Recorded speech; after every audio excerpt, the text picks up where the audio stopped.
Hello everyone and welcome back to my channel Edmond Medaros, and for today's quick tutorial and I'm going to show you guys on how to resolve your search box or search bar is missing from your taskbar in Windows 11.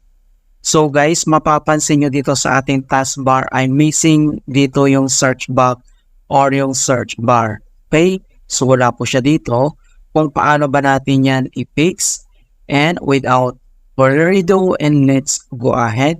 So all you have to do is to right click on dito sa taskbar. Okay?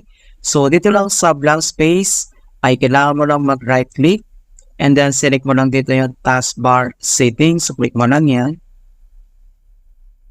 And madadirect tayo dito sa taskbar and taskbar items. So ang next step, makikita mo dito yung pinakauna, ito rin yung search, and then dito lang sa right side, makikita mo dito yung arrow na yan, and then kailangan mo lang i-click yan. And next step ay, kailangan mo lang i-select dito yung search box, ito siya, so click mo lang yan. And then mapapansin nyo na dito sa taskbar ay nag-appear na yung search box dito. And then yung search bar natin, ito na siya. Alright, so kailangan mo lang i-click dito. Okay, so ganoon lang po kasimple on how to fix search box missing from taskbar in Windows 11.